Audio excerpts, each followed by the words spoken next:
Many of you are probably familiar with this video from Exploring the Plane. This is from last year, and he's making the claim that this photograph of the Isle of Man proves that the Earth is flat.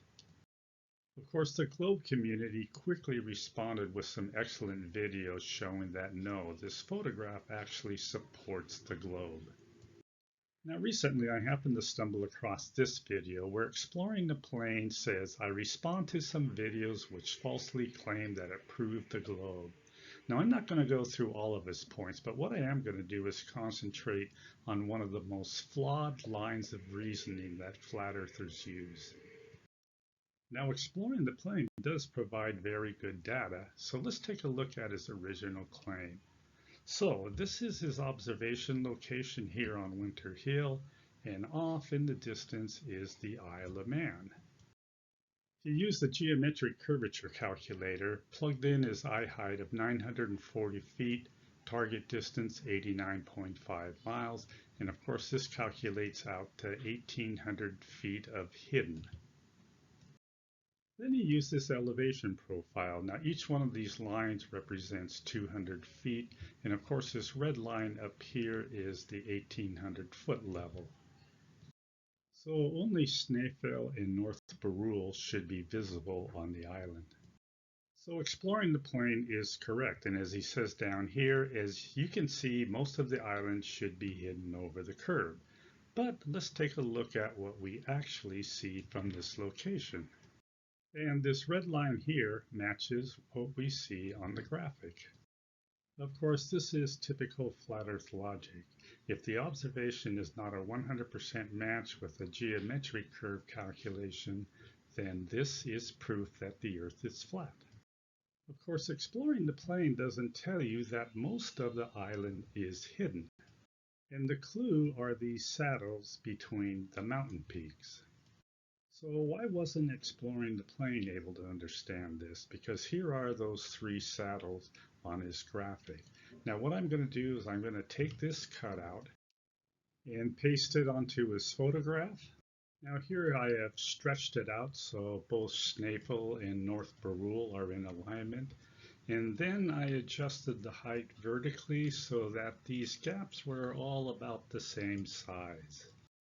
So this darkened area is a very good estimation of what we don't see of the island.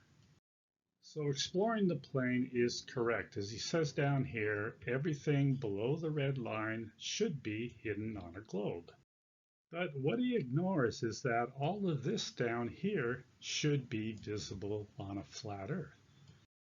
So I think you'll agree that this is a pretty weak flat Earth proof because the globe explains this photograph better than the flat Earth does. Of course, he also ignored the standard refraction calculation. So I plugged in 89.5 miles into the Metabump curve calculator, viewer height 940 feet, and the refracted hidden is 1,369 feet. So again, this is 1,800 feet on his graphic, and each one of these lines represents 200 feet. So this is the location of 1,369 feet. So of course this is what we would expect to be hidden using standard refraction. And surprise, surprise, this is the best match for this observation. Now where's Wally brought this up in his video, where down here he says everything below the red line should be hidden on a globe with no atmosphere. But let's listen as Exploring the Plane tries to explain this away. So again, the propaganda which is subtly being pushed here is that a little downward refraction, or looming, which is apparently capable of pulling mountain ranges up hundreds of feet, takes care of everything and is something that we should accept as the normal state of affairs. So yes, in this case, looming raised those mountains by 431 feet. But exactly how is that propaganda when this calculation matches the observation? And exactly how does the flat Earth make 1,369 feet of the island disappear? That's over 3 times the amount of looming. Of course, Exploring the Plane has an excuse for this too. When we look at a distant mountain range, often much of the bottom is missing. This is accepted fact on both globe Earth and flat Earth models. On a globe model, the explanation is that the bottom of the mountain is hidden by the Earth's curvature. On the flat Earth model, the explanation is that the mountain is not visible due to compression as top and bottom meet at eye level, and that the eye or camera lens is unable to resolve the very acute angle. So think about this. He's making the claim that the eye or camera lens is unable to resolve the very acute angle of the missing island.